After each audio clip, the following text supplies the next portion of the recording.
하나님의 말씀 함께 보겠습니다. 구약성경 시편 46편 1절에서 11절까지의 말씀입니다.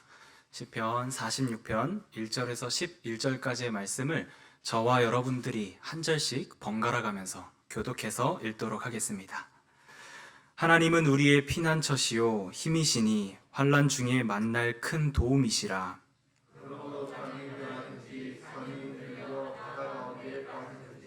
바닷물이 솟아나고 뛰놀든지 그것이 넘침으로 산이 흔들릴지라도 우리는 두려워하지 아니하리로다.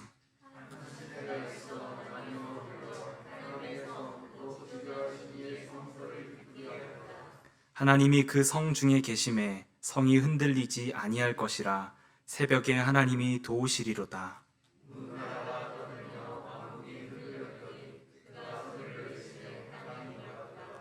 만군의 여호와께서 우리와 함께 하시니 야곱의 하나님은 우리의 피난처시로다.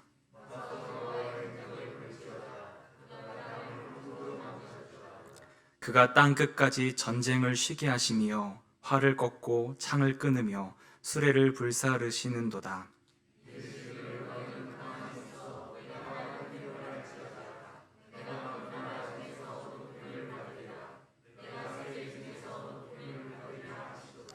함께 읽겠습니다. 만군의 여호와께서 우리와 함께 하시니 야곱의 하나님은 우리의 피난처시로다. 아멘.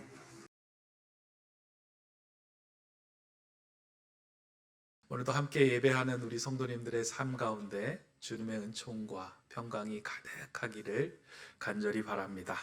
오늘도 평강의 하나님께서 우리에게 주시는 말씀으로 설교를 시작하려고 합니다. 아무것도 염려하지 말고 다만 모든 일에 기도와 간구로 너희 구할 것을 감사함으로 하나님께 아뢰라. 그리하면 모든 지각에 뛰어난 하나님의 평강이 그리스도 예수 안에서 너희 마음과 생각을 지키시리라. 아멘.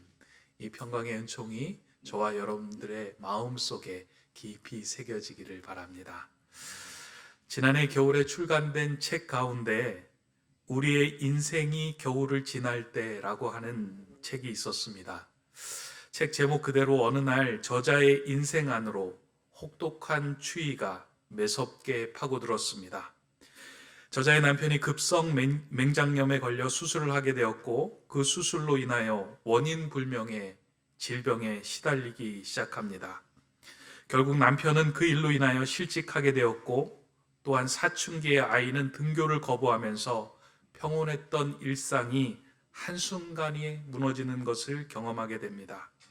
저자는 자신의 인생에 겨울이 왔다라는 것을 인식하게 됩니다.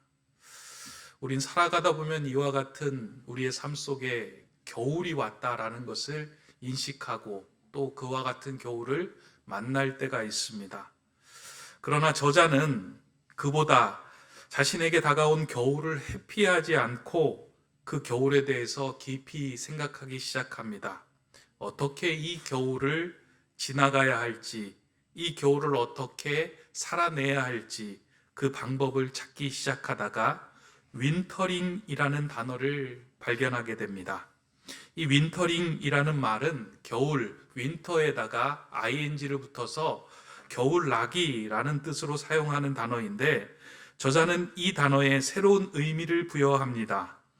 대부분의 사람들은 살아가면서 세상으로부터 소외된 느낌, 문 밖으로 밀려난 느낌, 한순간에 모든 것이 무너져 내리는 겨울을 만나게 되는데 이러한 겨울을 만났을 때에 그 겨울에 주저앉지 않고 잘 보내게 되면 새로운 봄을 맞이하게 되는데 그 잘 보내게 되는 그 여정, 그 과정을 윈터링이라고 명명하기 시작했습니다. 저자가 아주 이렇게 지혜롭게 자신에게 다가온 겨울을 잘 맞이하고 또 그에 대한 반응과 그에 대한 방법을 잘 찾아냈던 것 같습니다. 우리 인생에 다가온 그 겨울에 매몰되지 않는 방법은 그것을 객관적으로 바라보는 시선을 갖는 것입니다. 그래서 내가 내 인생에 겨울이 왔다라고 생각하고 그 겨울을 명명하고 그러면 이 겨울을 어떻게 지낼 것인가 라고 객관적으로 바라볼 때 그 길이 보이기 시작합니다. 저자는 그렇게 자신의 인생에 다가온 겨울을 수용하고 객관적으로 바라보면서 그의 겨울을, 자신에게 다가온 그의 겨울을 보내고 봄을 맞이하게 됩니다. 그 내용을 이제 기록한 책이 이 인생이 겨울을 지날 때라고 하는 책입니다. 마찬가지로 신앙생활을 하는 우리 그리스도인들에게도 불쑥 겨울이 찾아올 때가 있습니다. 신앙생활을 하는 그리스도인이라고 해서 매일 봄, 여름, 가을만 되는 것이 아니라 내가 감당하지 못하는 그 겨울이 우리 인생 가운데로 불쑥 찾아들 때가 있습니다. 이러한 겨울이 찾아올 때 그리스도인들은 어떻게 윈터링하며 봄을 맞이할 것인가? 이에 대해서 깊이 숙고하며 또한 윈터링의 방법을 찾는 것은 너무나도 중요한 문제입니다. 종교개혁을 이끌었던 마틴 루터도 그의 인생에서 이와 같은 혹독한 겨울을 맞이했던 시기가 있었습니다.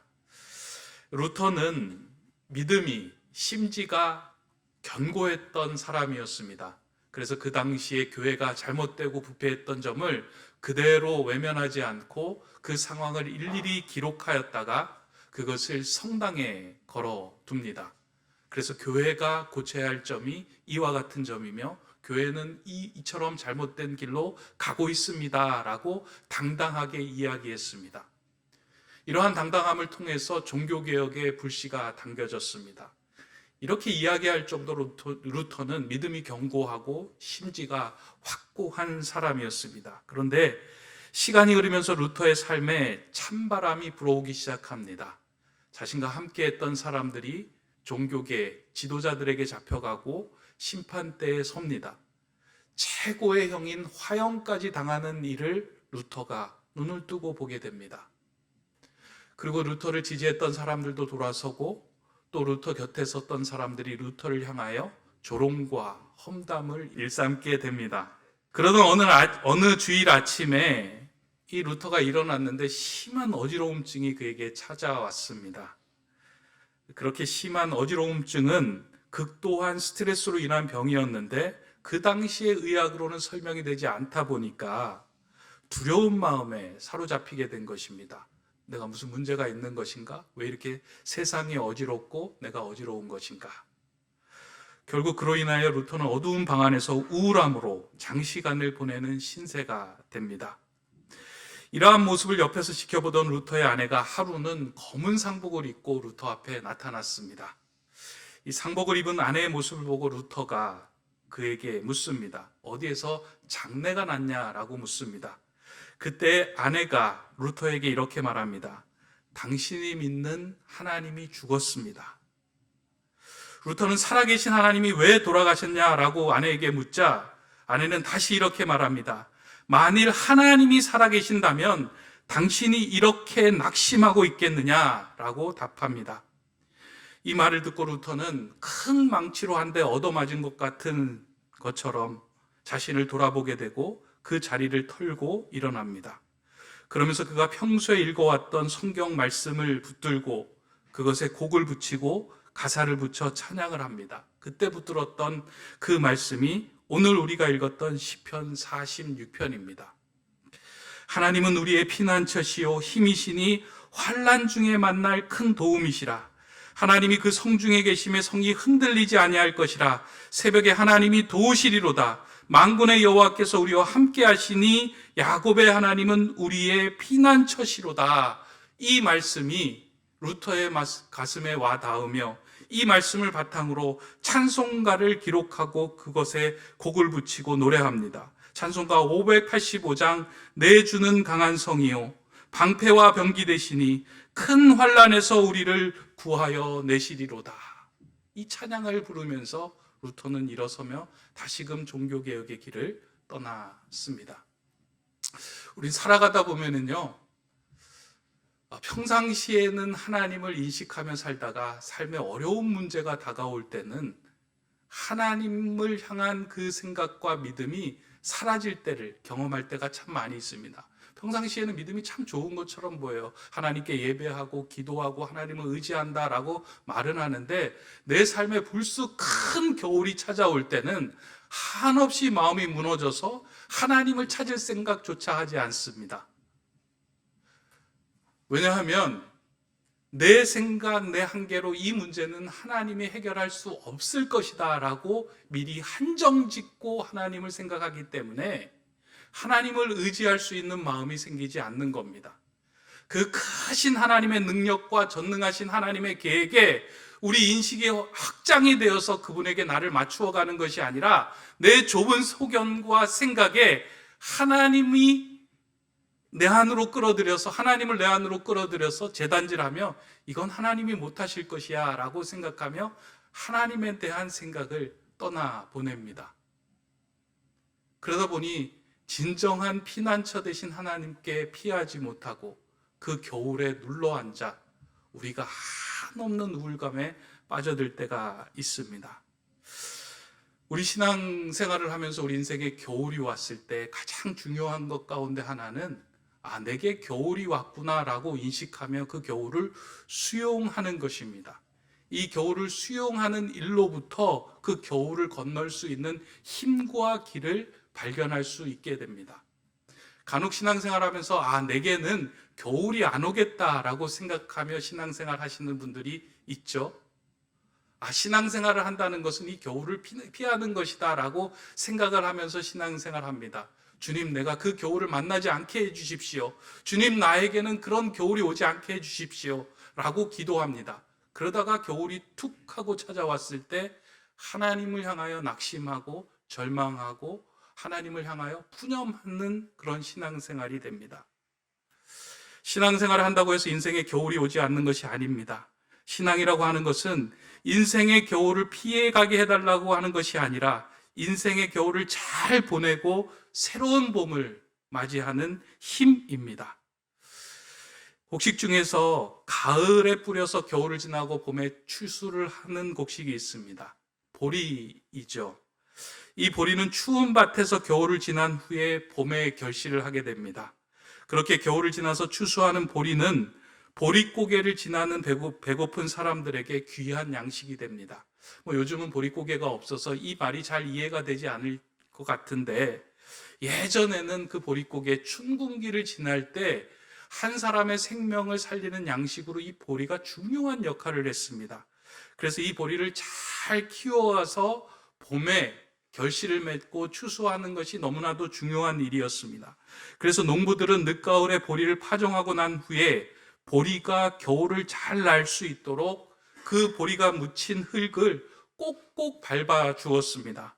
흙 속으로 찬바람이 들어가지 않도록 꼭꼭 밟아 준 것입니다. 나의 인생에도 추운 겨울 흙 속에 묻힌 보리처럼 꼭꼭 밟히는 것과 같은 상황을 만날 때가 있습니다. 닥쳐오는 추위만으로도 힘든데 주변의 상황들은 우리의 숨을 더 막히게 눌러대는 상황을 만날 때 있습니다. 그런데 그 숨 막히는 시간은 나중에 가서야 우리를 짓누르는 상황이 아닌 살게 하시는 하나님의 손길이었음을 발견하게 됩니다. 저는 시편 23편을 읽으면서 이와 같은 그런 생각을 참 많이 하는데요. 시편 23편의 처음은 너무나도 목가적으로 시작이 되죠. 근데 우리가 다 알고 있습니다. 시편 23편은 목가적인 상황 속에서 평안할 때 지어진 시편이 아니다라는 것을 알고 있습니다. 다윗이 사울을 피해 도망 다니고 숨어 다니고 심한 공고함에 사로잡혀 있는 그 상황 속에서 기록된 것이 시편 23편입니다. 그 상황은 마치 23편 4절에 내가 사망의 음침한 골짜기를 지날지라도 해를 두려워하지 않을 것은 주께서 나와 함께 하심이라 주의 지팡이와 막대기가 나를 안위하시나이다. 다윗이 걷고 있던 사망의 음침한 골짜기를 지나는 순간에 기록된 것이 시편 23편의 내용인데요. 어떻게 보면 다윗의 인생에 겨울과 같은 상황을 만났는데 다윗이 봄처럼 여호와는 나의 목자시니 내가 부족함이 없으리로다 라고 고백하며 기록하고 있습니다. 어떻게 이와 같은 시편을 기록할 수 있었을까? 다윗은 그러한 겨울을 만날 때 그 겨울에만 머물러 있는 것이 아니라 하나님께서 반드시 그 겨울을 지나 봄이 오게 하심을 온전히 믿고 신뢰하였기에 이와 같은 고백을 할 수 있었던 것입니다. 이 시편을 통해서 우리가 한 가지 알 수 있는 것은 신앙인의 인생에 봄날만 있는 것이 아니라 사망의 음침한 골짜기와 같은 겨울도 있다라는 것을 우리에게 알려줍니다. 실직으로 인하여 갑작스러운 겨울을 맞이할 때도 있고 자녀로 인하여 마음의 혹독한 추위를 경험할 때도 있습니다. 예상치 못한 질병으로 인하여 두려움과 불안의 추위를 맞이할 때도 있습니다. 이러한 겨울이 때로는 빨리 지나갈 때도 있지만 길게 멈추어 서 있는 것 같은 것도 느낄 때도 있습니다. 하지만 한 가지 분명한 것은 하나님은 우리에게 이 겨울에만 머물러 있게 하지 않으시고 새로운 봄을 허락하시는 분이라는 것입니다. 이 믿음을 가지고 걸어가는 것, 이 믿음을 가지고 겨울을 수용하는 것, 그것으로부터 새로운 봄을 맞이할 수 있는 힘이 생겨납니다. 오늘 예배하는 여러분들 중에서도 이러한 겨울을 지나고 계신 분들이 분명히 계실 겁니다. 이 겨울을 밀어내려고만 하지 마시고 이 겨울을 통하여 새 봄을 준비하시는 하나님의 시간으로 인정하고 수용하셔야 합니다.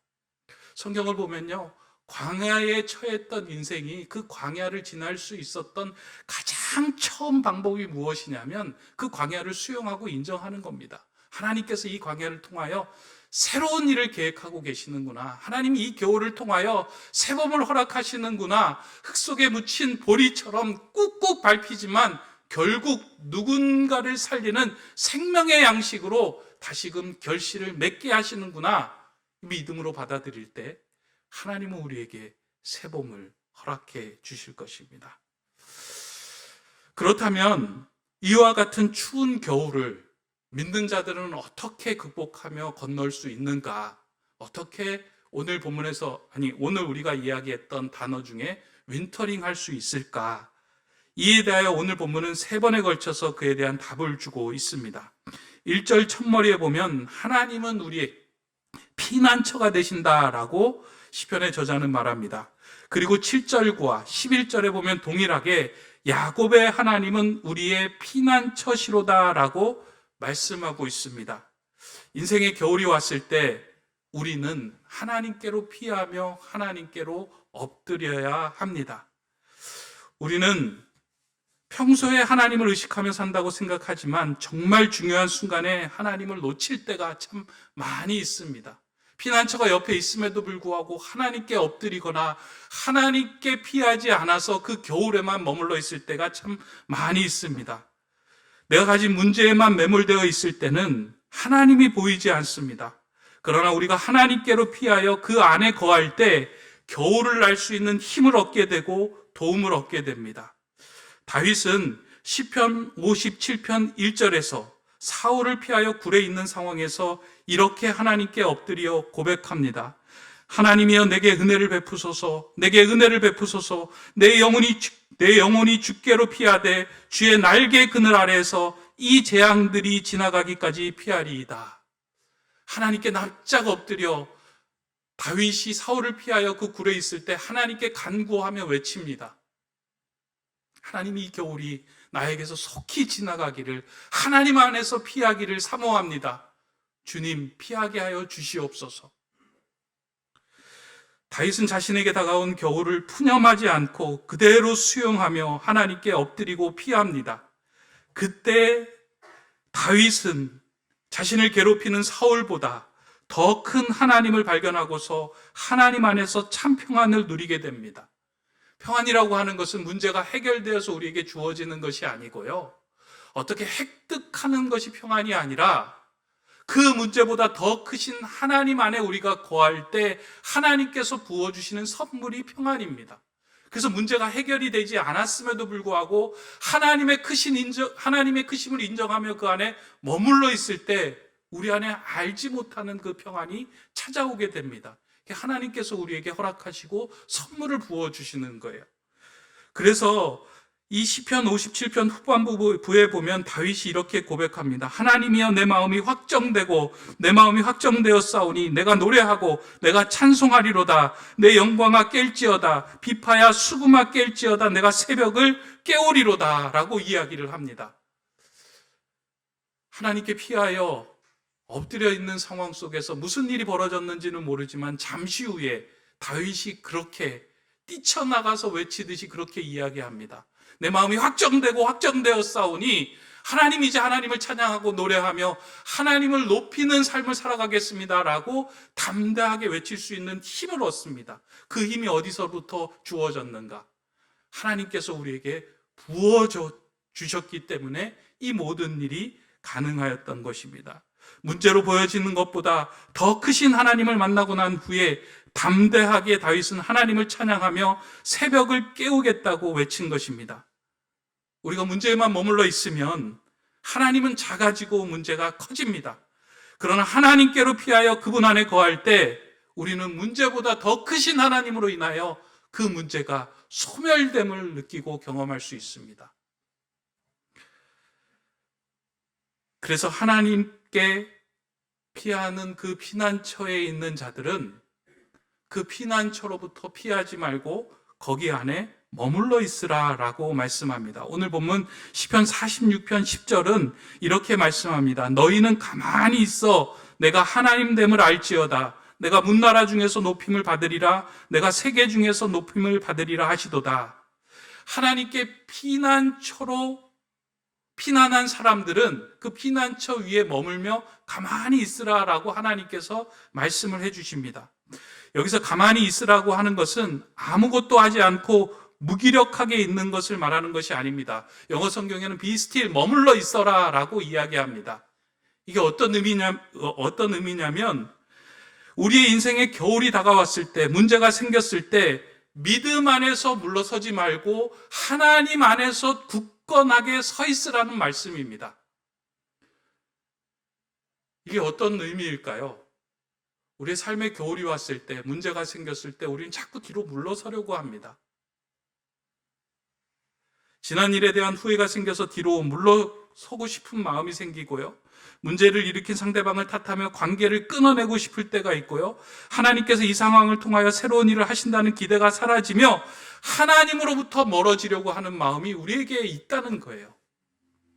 분명히 하나님께로 피하고 하나님으로부터 도움을 얻는다고 하면서도 자꾸 뒤로 물러서려고 하는 마음들이 우리에게 있습니다. 그때 하나님께서 피난했으면, 하나님을 피난처로 삼았으면 너희는 거기에 머물러 있어라.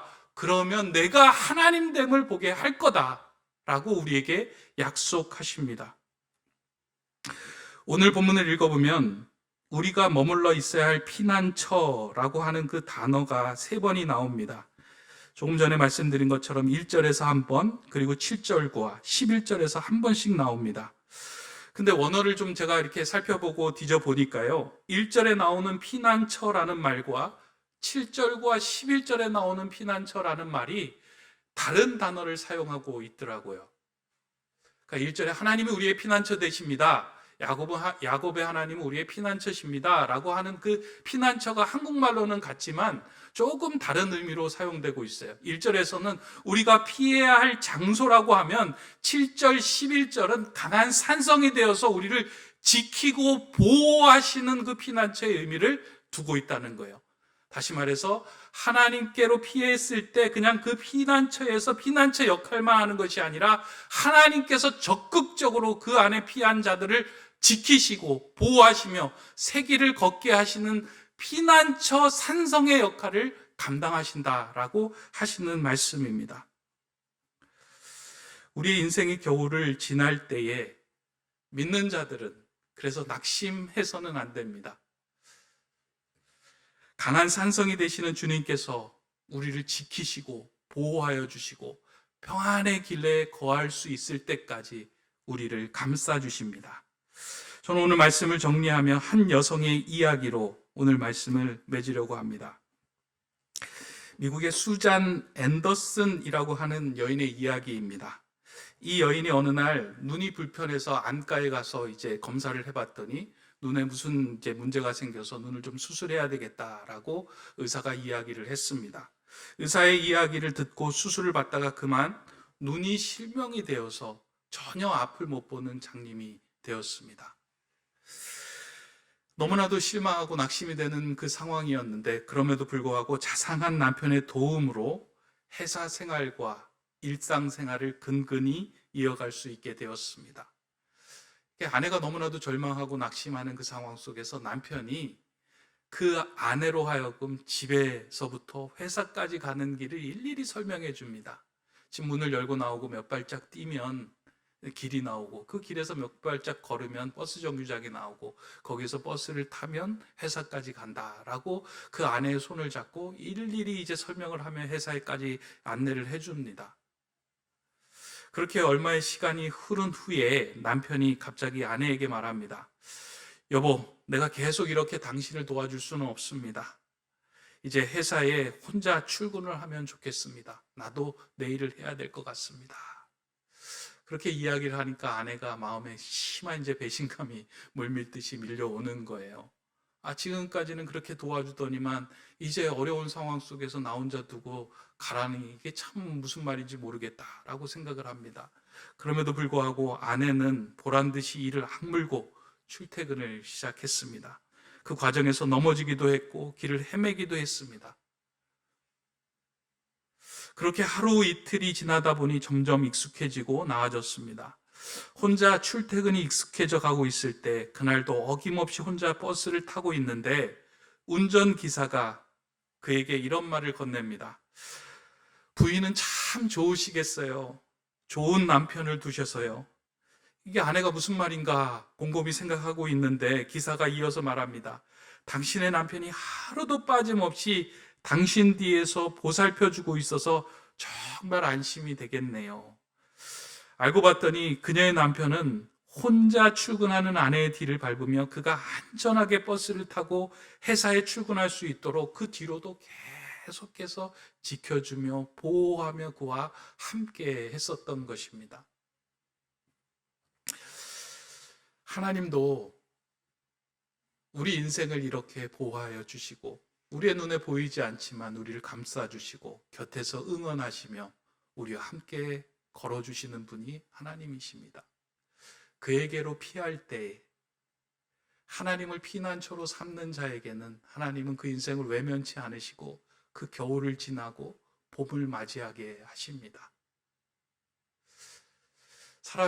두 부류의 사람이 있는 것 같습니다. 피난처가 있는 인생, 피난처가 없는 인생. 인생의 겨울이 왔을 때 피난처가 있는 인생은 그 인생을 아름답게 윈터링하며 새봄을 맞이할 수 있습니다. 그런데 하나님을 믿는 저와 여러분에게는 하나님께서 친히 그 피난처가 되어주시고 강한 산성이 되어주시고 너를 지켜주시겠다라고 약속해 주십니다.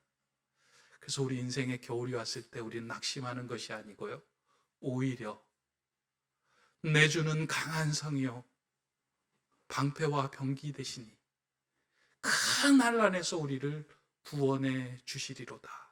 이 찬양을 부르면서 담대하게 나갈 수 있게 되는 것입니다. 저는 우리 높은 뜻 세운교회 성도님들, 지금의 상황이 봄일 수도 있고 여름일 수도 있고 가을일 수도 있고 겨울일 수 있다라고 생각합니다.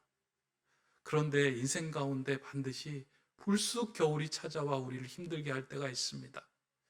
코로나19 이 시기가 우리에게 겨울처럼 느껴질 수도 있습니다. 여러분이 어떠한 삶을 지내고 있는지는 잘 모르지만 그 겨울에 낙심하여서 어두운 방 안에 우울하게 살아가는 것이 아니라 하나님의 말씀을 붙들고 찬양하며 다시금 일어섰던 마틴 루터처럼 내 주는 강한 성이요 라는 찬양을 부르며 담대하게 그 겨울을 윈터링 하시기 바랍니다. 그 피난처 되신 하나님께서 저와 여러분을 받아주시고 겨울을 지나 새봄을 맞이하게 하실 것입니다.